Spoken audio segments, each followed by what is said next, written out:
Welcome to the intersection of technology, cybersecurity, and society. Welcome to ITSP Magazine. Knowledge is power, now more than ever.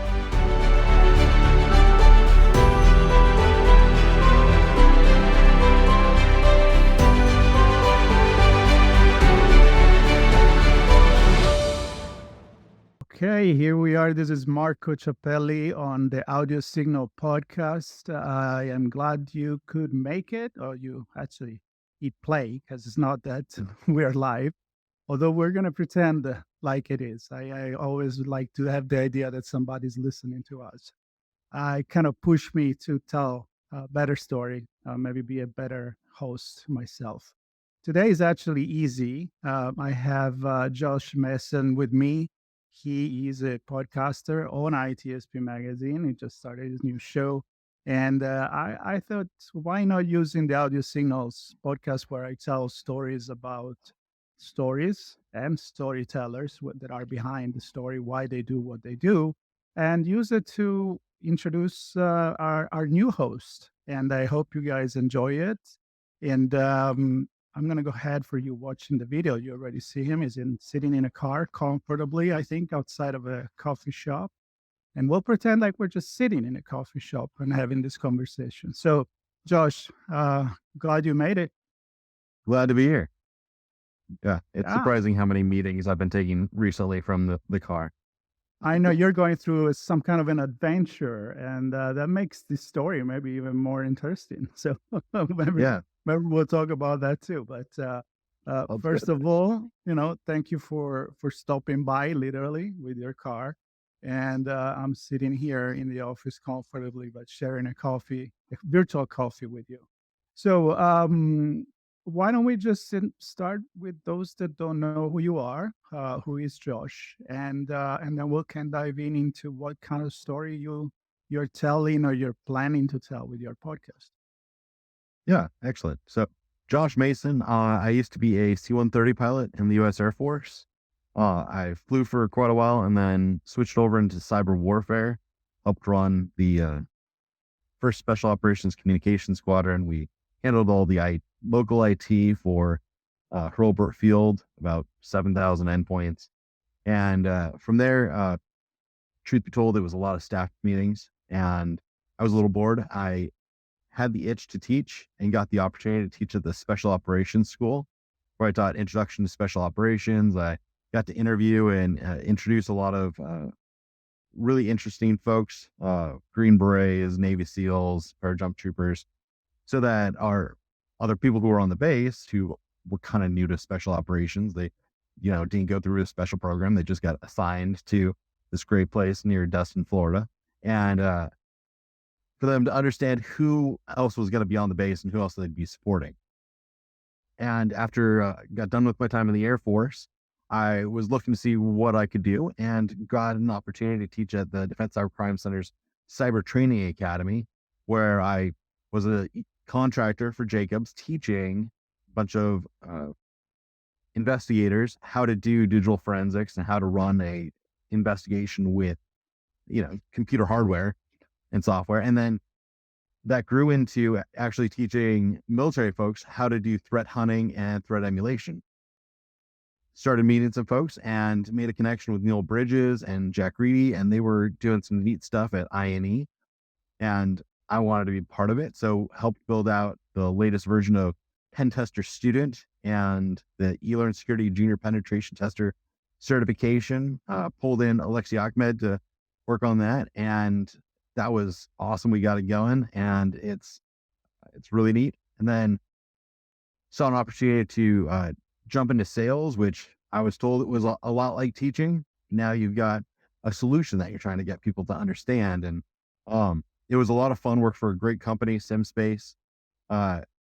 And there's this whole thing where when you're in the military for so long, you're used to doing a bunch of different jobs. And when people get out, we tend to be like, okay, what are we going to do now that we're grown up? And so I've bounced around a little bit, and I've done consulting for about the past 8 months, working with Nuvik Solutions and now on my own. working with pen testers and doing some risk management and doing a lot of training consulting as well. So that's what I'm doing with Mason SC currently. There's some other things on the horizon, some events coming up, but a lot of that came down to kind of what we're doing with the podcast. My background while I was a pilot was my first job when you become a co-pilot, because there's always additional jobs in the Air Force. You're a pilot, but then you also work in an office for the other 36 hours of the week. And so my first job was as a safety officer. Because you're not doing enough as a pilot, right? It's like, what are you doing? Exactly. You can't rest. Yeah, exactly. Because it's a weird system the Air Force has, where you do your own scheduling, you manage your own training, someone's running all the HR stuff, and that person is another pilot who didn't go through any real special training. They're just stuck around long enough. It's a really interesting setup the Air Force has. So we all start thinking in that same mindset and start training from it. From the time you're a lieutenant, thinking about, okay, if I was a squadron commander, how would I be doing all this? So it's neat, and it's helped me. Along the way, I grabbed an MBA, and that helped me understand a lot more about how organizations work, all the other different pieces that go into it. And that idea of being a safety officer and what the Air Force does is every single flight, you're not, okay, that was good, go home, do it again the next day. No, there's a briefing and a debriefing for every single flight, no matter if it's a 30-minute, like we just take off and we go land somewhere, call it a day. You still do a debrief. How did we prep for it? Was there anything that went weird? Is there anything that we messed up on that we should study for or practice or look out for in the future? Every single flight has a briefing and a debriefing. And for fighter pilots, they could do an hour flight and a 3-hour debrief. And that's a pretty regular thing. I flew cargo planes, so we do like a 5-hour flight and a 1-hour debrief, but it was still an intense debrief. They just, those guys, everything that they're doing is life or death. Now, let me stop you for a second, because I feel like, this is not the Redefining Society or Redefining Cybersecurity podcast. So a lot of the people that may be listening now, they may not be as familiar with cybersecurity as we are. Sure. But I think that a lot of people can see the connection between being a former pilot, a military career, no matter what, and the connection with cybersecurity, because a lot of people feel like this is is a threat management, is a cyber risk operation that may be, sure, for a social engineering happening in a small, medium-sized business, but it could also be in the government or in large organizations. So that connection for many people may be there. And the way that you're talking about the briefing doesn't matter how the flight is easy, short, or long. I think it's the mindset that you would hope everybody in cybersecurity or security in general will have. So you avoid eventually problem by learning even the little details. So am I correct making this assumption that the way your brain is wired is it's perfect for this career? Yes, that's exactly how I think about it. Because I got introduced to the OODA loop, the John Boyd's observe, orient, decide, and act.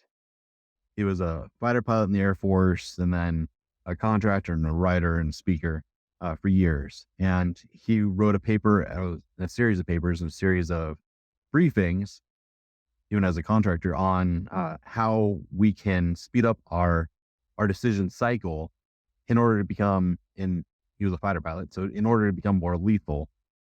And in the dogfight, the one with a faster decision-making cycle, who goes through the OODA loop faster, is going to succeed. And you can then, why it's loops and life cycles, I learned that from an early point. This then brief, fly, debrief, brief, fly, debrief cycle. And then you start getting into like NIST and agile and what we do in cyber and in development of doing a thing, learn from it, do it again better. and that continuous deployment, continuous innovation, continuous integration cycle, I was like, this is what I've been doing. This is, I think, what everyone ends up doing. We just sometimes don't notice it. OODA loop wasn't this is what you should do. It was, this is a cycle everyone goes through. You see a thing, you have everything that's inside of you that then orients to what you're seeing. We recognize patterns. We've got heuristics that we've either trained ourselves on or we've just learned from life. And then we decide what to do and then we act on it. And it's just what human beings do.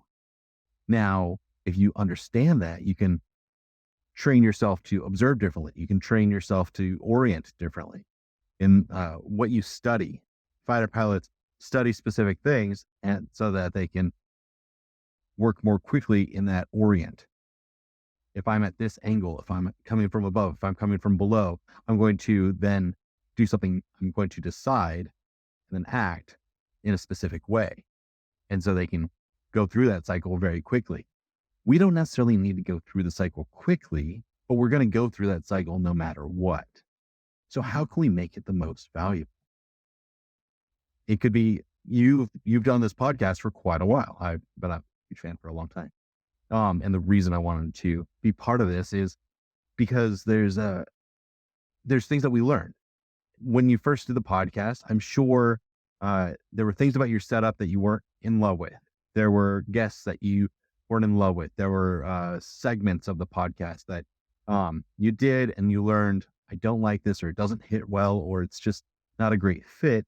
And so or even part of what I was doing myself. Like if there was part of me that I wasn't liking, but by watching and talking about the briefing, rewatching, editing myself at the beginning, I was like, whoa, what the hell I'm doing here? Wrong. And you kind of think and you become better. So it makes sense, this debriefing thing, and you can't just record and then forget about it, which, when you're a guest, you could, but you're not learning if you don't listen back to what you did, right? Precisely. I was building out a course for a client while I was at Nuvik, and they were focused on engineering excellence.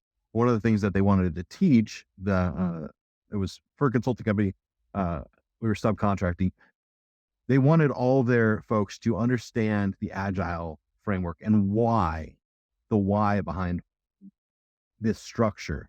And they were doing some evolution of their whole personnel management at that company. They wanted to put things in place and some procedures in place. And the training was to teach why it matters. And really I also did a talk where I introduced this concept at Hack SpaceCon, and some of the feedback I got back and what I also saw in the feedback and the preparation for that course was, this is a great idea. How do we get it started? How do we begin? And how do we make this part of just what we do? And I had to sit back and think, the Air Force that I knew, this was a standard thing. This is just what everyone did. But at that point, the Air Force was almost 50 years old. And it's built off of what the Army had been doing, and like the military decision-making cycle has been going on for a long time and been written about thousands of times now. And so it was, okay, how do you get there? How do you get to that point? How do you create a environment where we're starting to ask these questions actively, trying to, not just taking it organically, which might have been the case when you were starting up the ITSP Magazine. You started with a thing, you tried it, it worked or it didn't work, and you moved from there. And that's the organic way. You can speed that up by being thoughtful, similar to once you understand the OODA loop and the pieces of parts that go into that, you can work on making that cycle go a lot faster. So we can improve on this, and we have technologies improved, cybersecurity has improved, organizations that last, they go through this. There's many, many business books about how to go, I think Good to Great is a good one. This isn't new, but it is one of those things where you have to put in the effort if you want to do it purposefully and quickly and effectively. So it's seeing all that and processing it. I went, we need to be talking about this.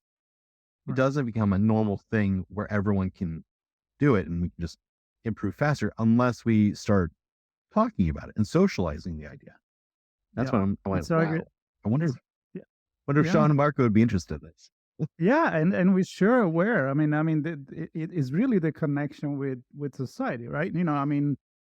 People hear me to say this all the time, but the soft skill now there shouldn't be called soft anymore. It's about organization, it's about sociology, it's about social engineering, it's about ethics in AI. We never talk about philosophy as much as we've been doing now in the public conversation or newspaper or anything. So uh, the fact that you connected all of this, you presented to us, I was like, yeah, that sounds good, because maybe we do it, but if we realize we do it, we can improve. And we go back to that, maybe that briefing part. So let's talk about this show. So you had this vision, you already have a couple of episodes out. So, people, you can go on Loops and Lifecycle podcast and you can listen to it. And but I want to hear kind of like your experience maybe with this first two. And I know you've done training, you've done a lot, and everything. The reason why I love audio signal is that it's based on storytelling. Is for me, everything is storytelling. Right now, we're talking. Even when you go outside, you're telling your own story to people that see you, unless you're on your own. But maybe you're telling a story to yourself. So who knows, right? So Yeah. your first experience and your vision for the loops and life cycle. Yeah. So there were some folks that I have been talking to recently that kind of triggered where I wanted to go with this. And when I started recording, I reached out to them. I'm like, hey, that conversation that we started at this point, can we continue it and hit record? And so Chris Frazier, good friend of mine, he's been doing quality assurance and been part of the DevSecOps lifecycle, and is one of the folks who gave me a lot of the insights of, okay, how do development teams do this? Because I've read about it, I've heard about it. What have you actually done when you're in that role? And we then took that and we talked about it on a podcast and then started relating it to the other pieces. How can we use the same setup, the same cycle in real life? Then I talked to Philip Wiley. He and I have had several conversations, and his work most recently and for a while as a web app pen tester and as a speaker and a teacher and a podcast host. He's been through a lot of this growth and development and evolution himself, and has had a direct role in like the software and security side of, you review a thing, you give feedback so that they can improve their product. That's the whole point of that. What about in life? Like, do we have people who are pen testers for us? And that's something we didn't quite get into, but it is something that I've wanted to pull in some folks and tie these episodes together. And so I'm lining up some things in the future that are going to be along those lines. There's started with what I know. I've been in security. I've been around development because we've been doing a lot of pen testing, web app pen testing myself and teams that I've been a part of. And so from there, let's then get into the more abstract, the things that other people might not be thinking about. Just some of the things that might be a little more interesting to you, perhaps, in your audience, Marco. My undergrad was in philosophy. Got a bachelor's of science in philosophy from the Air Force Academy. And so I've got kind of this, I think of things in a lot of different perspectives, and a lot of what we're talking about now, this development, continual improvement, isn't new. Sun Tzu talked about it. Confucius talked about it. There's things in the Bhagavad Gita about continual development and understanding who you are and where you're going and how your process is going to improve. Socrates in the Republic, in Plato's Republic, discusses this. Marcus Aurelius and some of the other Stoics. Seneca get into, okay, how are we improving? How are we putting effort into being our better selves, being better at what we do? So these ideas aren't new, but we have some new ways of looking at them. And if we can relate all of that together, we can improve ourselves, we can improve our relationships, our health, just our enjoyment of life. That's part of why I'm on the road. Wow. Yeah. But You want to yeah, you want to tell us a little bit about that? sure. My wife is also a pilot, and she got out of the Air Force when I switched over into cyber warfare. We started having kids, and we had plans for life. We wanted to travel, we wanted to see things, and when the pandemic hit, we realized, okay, now's not a great time to travel.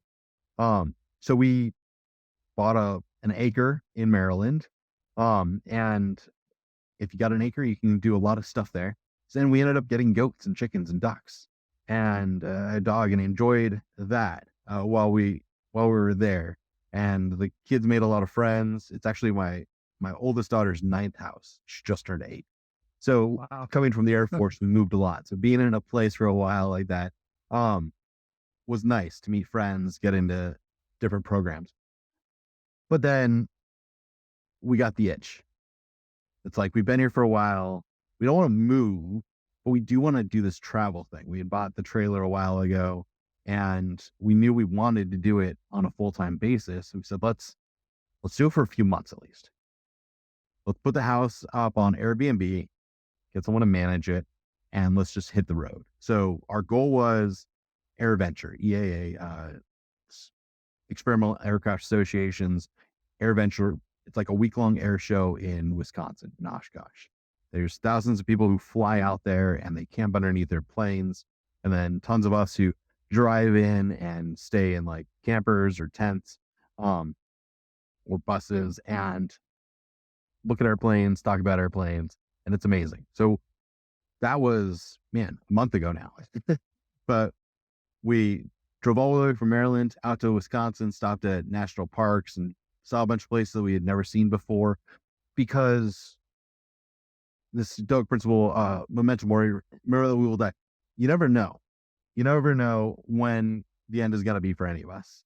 And if we say, well, we'll do it when the kids are grown, or we'll do it when we've got more time, or we'll do it whenever, who knows when it's going to happen.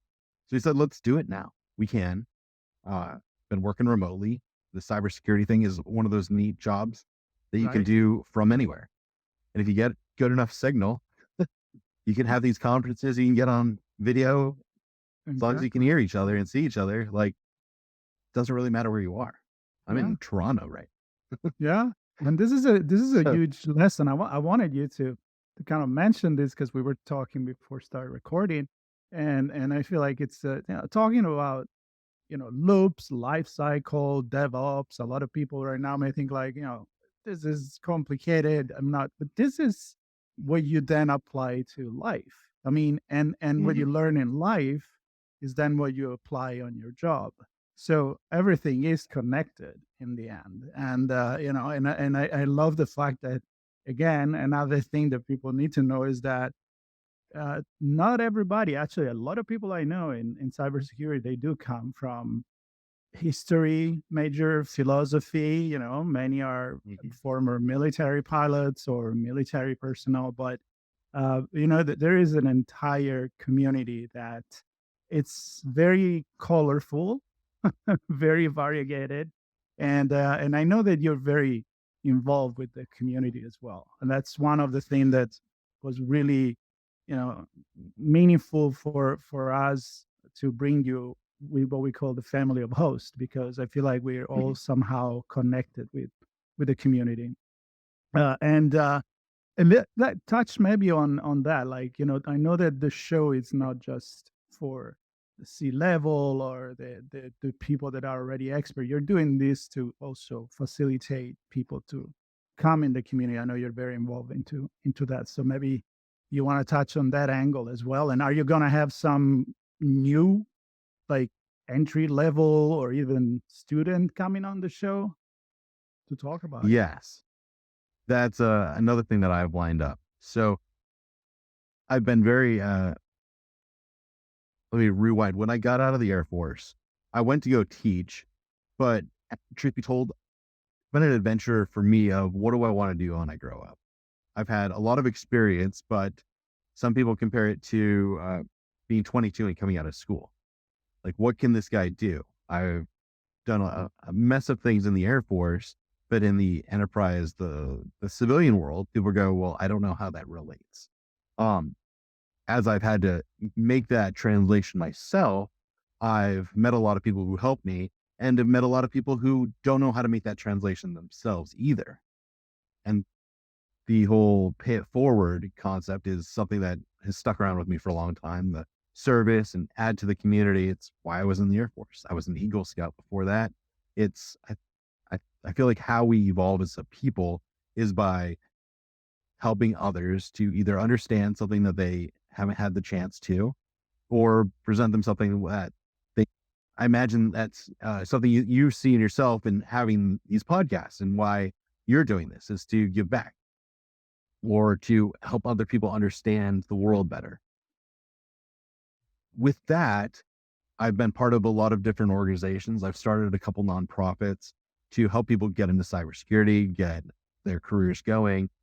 And yeah, we're going to be looking at that in a few future episodes. I just actually talked to someone this morning, and we scheduled something for a few weeks from now, where we're going to be discussing their journey into a role and how that's evolved and how they've had to try some things, take some feedback, and try some other things.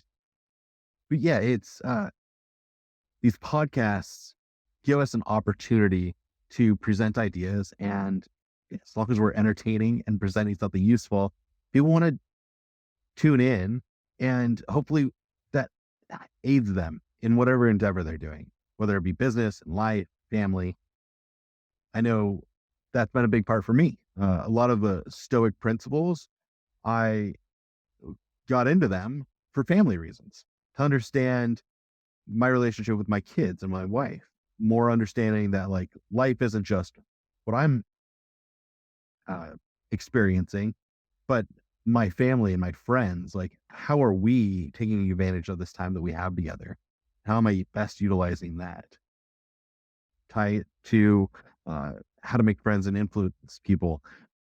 How can I, iterate on my interpersonal skills and become a better listener, become more empathetic, help people in what they're trying to achieve, and help them meet their goals through sharing information, helping them just work through some things. Yeah. So that's what I've been up to. And I've got a workshop or a talk at Wild West Hacking Fest in October, where I'm going to talk about how we can do a debriefing cycle and utilize that for developing a team. How can you formalize that? And then how can you build in that mindset into an organization? Because you can't just be like, we're going to do this thing. No, people have to be willing to grow, willing to experience some failure. Often that's something we're scared of, is failure, whether it's in academics and work and life. But if you don't fail, you've got nothing to build on, right? You got to try, see where it goes, and then work from there. Yeah. Absolutely. I mean, this is like, it's amazing how you can see the depth of this kind of conversation, but also this kind of experience that you had, and how it all comes together to contribute in every single aspect of our life, right? I mean, I'm stuck right now with this debriefing part in my head. I'm running like, it's like, when I was a kid and I would go back to from school, and I'm, in Italy, I'm sitting with my parents, and you everything happened at the table in Italy, of course. And they're like, all right, tell us about your day at school. And if you think about it, that's a debriefing. It's a way for you Yeah. to rerun what happened. Maybe you realize you did something wrong. Maybe you realize something was awesome, but you didn't catch it at the time. So to be able to look back, that's, I mean, I'm all like in this Yeah. mindset. Exactly. No, that's it. That's it right there. And might not have even doing that. It might have just been part of what the family does, what is normal society. But that, what questions do we ask? How do we get the kid to talk more? How do we get someone to open up more about this? Doing that better. You're even taking that and evolving it. Sorry, I like the to like dissect even more in these things. But yeah, it's that right there. And it's It's what normal. It's we're doing as a host too. I mean, I'm thinking yeah, again, if you don't have that experience of the briefing, how can you find the right question at the right time and carry the conversation and still be, yourself? It's not like 10 question that when you're finished answering, I'm gonna just go on the next one. I never have question prep, and that's mhm, that's what I love to do. But sometimes you diverge a little bit, but it's still gonna come out a great story. Like this one here, people thought they were gonna hear about cybersecurity. They're up some. They found something completely different. We're talking about life here and careers and your story, and the many that you will help to share, because that's our job again, telling stories and maybe inspire people. And if you inspire even one person out of how many listen to your podcast, I feel like it was a success. exactly. Thank you, Marco, for having me. It's It been was a excellent. pleasure. It was a pleasure. I'm excited to have invite people to listen to your podcast, to get the opportunity to meet you in a very candid conversation, done in the car as you travel with your kids, which, I think is a brilliant idea. And it's always the right time to do it. Or maybe it's never the right time to do it, but you just do it. So, Exactly. prop to that. All right. So I'm going to let you go, and I'm going to invite everybody to listen up. There will be the link, of course, to any way to connect with Josh on the notes of the podcast. If you're on YouTube, just click on the link there as well. Subscribe to this show and to Josh's show. Listen up. It's going to be a great adventure. I know that for a fact. So stay tuned for more. Josh, be safe on the road, and good luck with the podcast. I have no doubts it's going to be a big success. So take care, everybody. We hope you enjoyed this conversation. If you learned something new and this story made you think, then share ITSP Magazine with your friends, family, and colleagues. If you represent a company and wish to associate your brand with our conversations, sponsor one or more of our columns. We hope you will come back for more stories and follow us on our journey. You can always find us at the intersection of technology, cybersecurity, and society.